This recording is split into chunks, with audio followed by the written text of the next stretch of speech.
First impression is the best impression అంటారు కాబట్టి first detail one of the best detail చెప్తా వినండి. ఈ మూవీకి one of the biggest asset songs and BGM. ఏ ఒక్క ఇంపార్టెంట్ మూమెంట్ అవుతున్నా ఒక రెట్రో సాంగ్ లేదా ఒక మంచి బీజిఎం ప్లే అవుతుంది. రెట్రో సాంగ్స్ని పక్కన పెడితే రెహమాన్ తన ఓన్ పార్టీని అనౌన్స్ చేసే ఈ సీన్లో లిటిల్ గయా అనే ఒక బీజిఎం ప్లే అవుతుంది. వాహ్! అయితే ఈ బీజిఎం జమీల్ జమాలి పర్స్పెక్టివ్ నుంచి ప్లే అవుతుంది. నెక్స్ట్ ఎలక్షన్స్లో రెహమాన్ డకెట్ పాల్గొంటే ఇతని సీట్ పోయినట్టే కదా, సో అతని సీట్ లాగేసుకున్నాడన్నట్లు మైనో లిటిల్ గయా అన్న లిరిక్స్తో బీజిఎం వస్తుంది.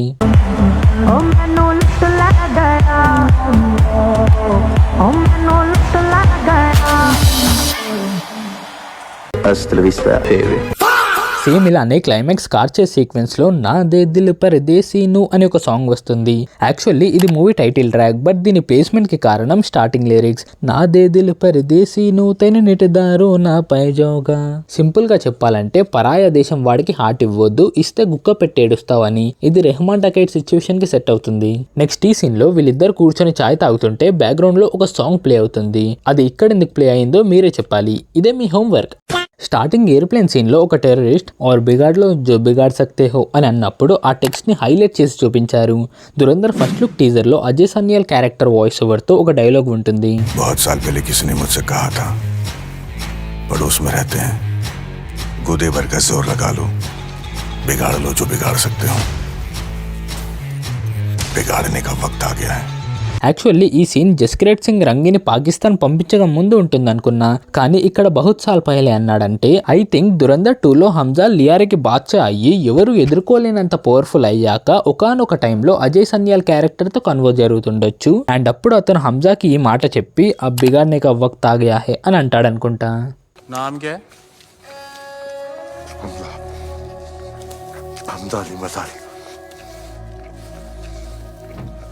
बेटा नाम क्या है?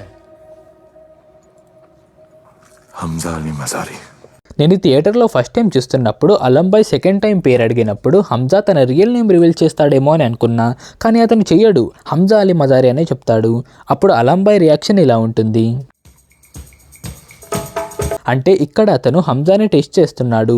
ఒకవేళ గట్టిగా అడిగితే తోటి స్పైయే కదా అని నేమ్ రివీల్ చేస్తాడా లేదా రూల్స్కి కట్టుబడి ఉంటాడా అని. ఇక్కడ హంజా ఈ జ్యూస్ మేకర్ని ఎరగొట్టే ముందే అలంబాయ్ ఆపేసి మెల్లిగా చేయాలి అని నేర్పిస్తాడు కదా.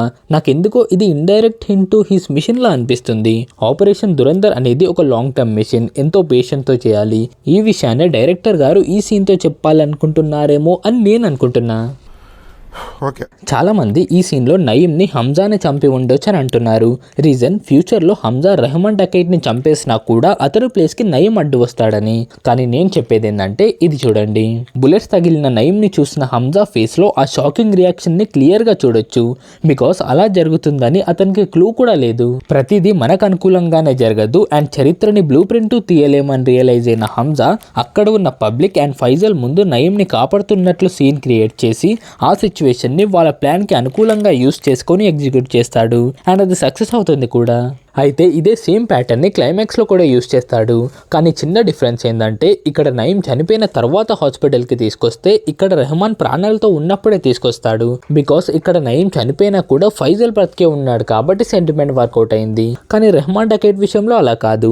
అక్కడ రెహమాన్తో ఉన్న మిగతా ముగ్గురు చనిపోయారు. ఒకవేళ అతను కూడా ఫారెస్ట్లోనే చనిపోతే అప్పుడు హంజా మీద డౌట్ పడే ఛాన్సెస్ కూడా ఉంటాయి. బికాస్ గ్యాంగ్స్టర్స్ ఎవరిని నమ్మరు. అది మైండ్లో పెట్టుకున్న హంజా రెహమాన్ డకైట్ ప్రాణం పోకముందే లియార్కి తీసుకొస్తాడు. స్టార్టింగ్ సీన్లో ఫైజల్ ఎలానో ఇక్కడ ఆటో వాడాలా అండ్ పబ్లిక్ ఎలానో ఇక్కడ డాక్టర్స్ అలా. మరి రెహమాన్ డకైట్ లేచి కూర్చున్నట్లు చూపించారు కదా అని అంటారా? అది వీడియో ఎండింగ్లో ఎక్స్ప్లెయిన్ చేస్తా.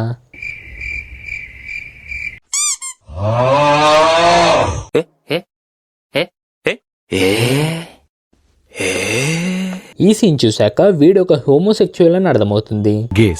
According to section 377 of the Pakistan penal code 1860 homosexuality అనేది పాకిస్తాన్లో ఇల్లీగల్. పాకిస్తాన్ అనే కాదు మోస్ట్ ఆఫ్ ద ఇస్లాం కంట్రీస్లో ఇది లీగల్ కాదు. బికాస్ ఇస్లాంలో హోమోసెక్సువాలిటీ అనేది ఒక పాపంగా భావిస్తారు. అయినా కూడా అక్కడ చాలా మంది హోమోసెక్సువల్స్ ఉంటారంట, కానీ వాళ్ళ హోమోసెక్సువాలిటీ గురించి సీక్రెసీ మెయింటైన్ చేస్తారంట.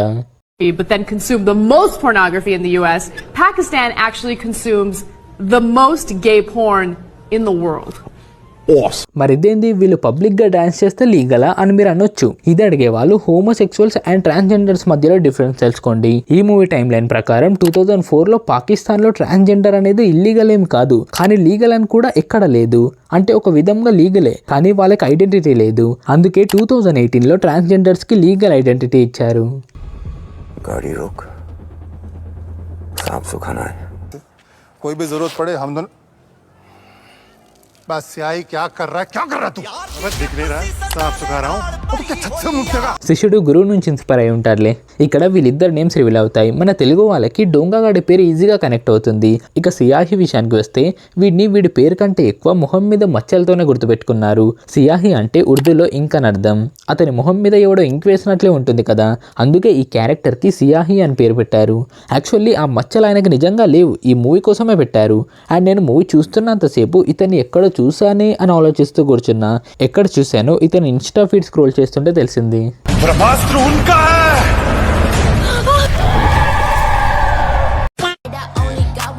बर्गर बच्चों की अय्याश पार्टी चल रही है कासिम के लिए.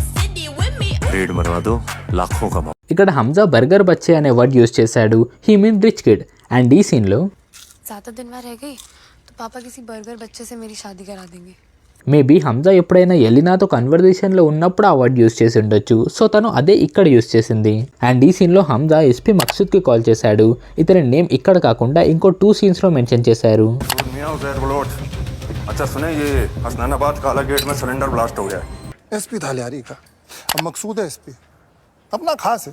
ఈ ఎస్పీ మక్సూద్ని మూవీలో ఎక్కడ చూపించారు, కానీ అతని నేమ్ మాత్రం మెన్షన్ చేశారు.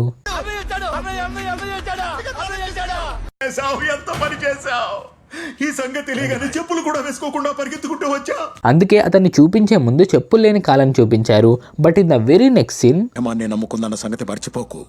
97 ఎలక్షన్స్ లో ఏం చేశాడో చూసావుగా. అంటే అన్నయ్య చెప్పులు లేకుండానే వచ్చాడు, కానీ అది ఇంటి నుంచి కాదు, కారు నుంచి. బాగుంది. ఇక్కడ వీళ్ళందరూ ఫుట్బాల్ ఆడుతున్నారు, కానీ ఎందుకు? క్రికెట్ ఆడొచ్చుగా, కబడ్డీ ఆడొచ్చుగా, లేదా తొక్కుడు బిల్ల ఆడొచ్చుగా.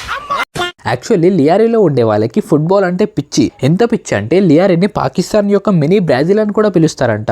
అంతెందుకు, ప్రజెంట్ లియారీలో మినీ బ్రాజిల్ అన్న పేరుతో ఒక ఫుట్బాల్ కోచింగ్ అకాడమీ ఉంది. అండ్ ఇంకోటి, ఇది హైలైట్. 2009లో రెహమాన్ బలోచ్ చనిపోయిన తర్వాత అతని డెత్లో అర్షద్ పప్పు హ్యాండ్ ఉందేమో అన్న డౌట్తో వాడి తల నరికి దానితో ఫుట్బాల్ ఆడాడంట ఉజైర్ బలోచ్. పిచ్చి పీక్ స్కిల్ పెద్ద భయం అందరికి. ఆ ఇన్సిడెంట్ పార్ట్ 2లో కూడా ఉంటుంది. దాని దురంధర్ ఫస్ట్ లుక్ టీజర్లో అండ్ పోస్ట్ క్రెడిట్ సీన్లో కూడా చూడొచ్చు. మన హిందూ కల్చర్లో హస్బెండ్ వార్కి వెళ్లే ముందు వైఫ్ ఆరతి ఇచ్చి బొట్టు పెట్టి పంపిస్తుంది. ఇక్కడ తన కొడుకు చావుకి రివెంజ్ తీసుకోవడానికి వెళ్తున్న రెహమాన్కి సిగార్ వెలిగించడం అనేది కూడా సేమ్ అలాంటి సిచ్యువేషన్ రెప్లికేట్ చేస్తుంది. ఇది డైరెక్టర్ గారు ఏం పోర్ట్రేట్ చేయాలని పెట్టారో తెలియదు, ఏదో నార్మల్ గా కూడా పెట్టి ఉండొచ్చు. కానీ నాకైతే ఈ సీన్ చూసినప్పుడల్లా ఇలానే అనిపిస్తుంది. ఈ సీన్ లో ఇక్కడ డర్ ఈ అర్కమ్ కోచింగ్ క్లాసెస్ సెంటర్ అని ఉంది. యాక్చువల్లీ ఈ డర్ ఈ అర్కమ్ అనేది ఒక Islamic educational institution, like normal స్కూల్సే, కానీ ఇందులో రెగ్యులర్ సబ్జెక్ట్స్ తో పాటు ఇస్లామిక్ వాల్యూస్ ని కూడా నేర్పిస్తారు. 1990లో ఎస్టాబ్లిష్ అయిన ఈ ఇన్స్టిట్యూషన్ ప్రజెంట్ పాకిస్తాన్ లో లార్జెస్ట్ స్కూల్ నెట్వర్క్ గా మారింది, with over 750 branches in Pakistan. ఇలాంటి ఇన్స్టిట్యూషన్స్ మన హైదరాబాద్ లో కూడా ఉన్నాయి. बहुत साल पहले ना एक शैतान और एक जिन में जबरदस्त सेक्स हुआ. 9 महीने बाद जो पैदा हुआ उसका नाम पड़ा चौधरी असलम. शैतान को मारना है तो चिराग तो घिसना ही पड़ेगा. लगता है कि अब जिन्न को आजाद करने का वक्त आ गया है. మూవీలో ఎస్పీ అస్లంని జిన్తో పోల్చారు. ఎందుకంటే అతను ఎప్పుడూ ఒకరి కింద లేదా ఒకరి సపోర్ట్తోనే పనిచేస్తాడు. తన సొంతంగా ఏదైనా చేయగలిగే దమ్ము ఉన్నా పవర్ లేదు. అందుకే ప్రజెంట్ జమీల్ జమాలి అండ్ అంతకు ముందు బడే సాబ్ సపోర్ట్తో బ్రతికాడు. కానీ ఇక్కడ ఒక్కటి మాత్రం ఆపోజిట్. నార్మల్గా జిన్ అంటే విషెస్ ఇస్తాడు, కానీ ఇక్కడ తీసుకుంటాడు. लियारी टास्क फोर्स, इसमें सिर्फ मेरे लड़के होंगे. आर्मी से असला चाहिए, फंडिंग चाहिए. मेरे तौर तरीकों में कोई दखल अंदाजी नहीं करेगा.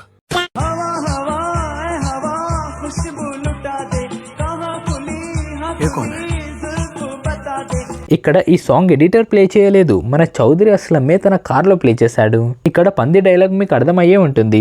అయితే ఇక్కడ అస్లం జమీల్ జమాలి నంబర్ ని సువర్ జమాలి అని ఫిట్ చేసుకున్నాడు. సువర్ అంటే ఇంగ్లీష్ లో పంది.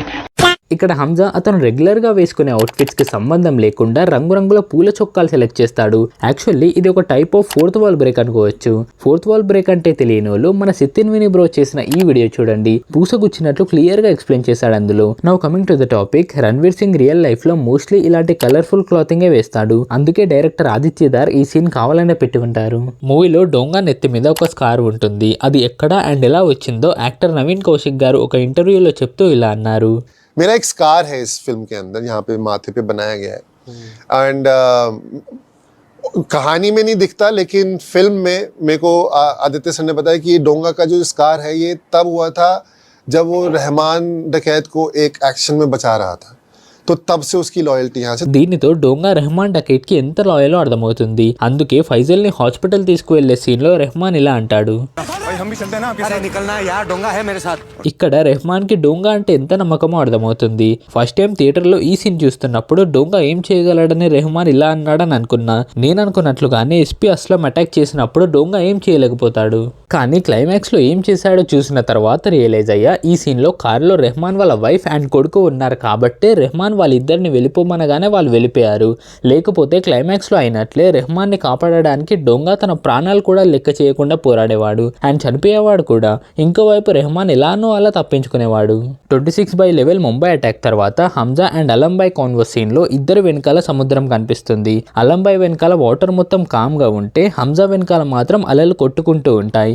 ఇక్కడ అలంబాయ్ వెనకాల కామ్ గా ఉన్న సముద్రం అతని పేషెన్స్ ని ఇండికేట్ చేస్తే హంజా వెనకాల ఉన్న అలలు తన యాంగర్ ని ఇండికేట్ చేస్తున్నాయి. అండ్ ఈ సీన్ ఎండింగ్ లో ఇతను హంజాకు ఒక బుక్ ఇస్తాడు. అదే బుక్ లో హిట్ లిస్ట్ రాసి ఉంటుంది.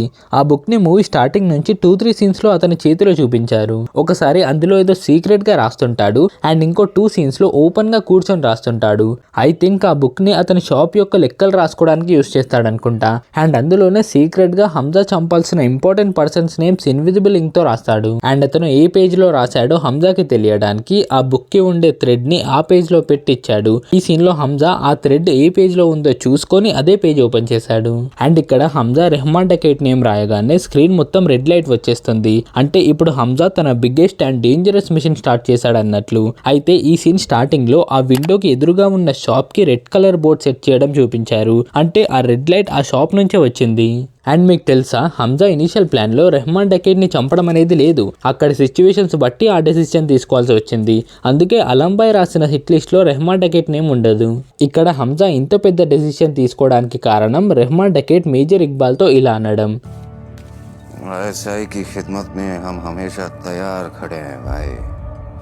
అందుకే హంజా రెహమాన్ డకైట్ నేమ్ రాసేటప్పుడు కూడా బ్యాక్గ్రౌండ్ లో అదే మాట ప్లే అవుతుంది.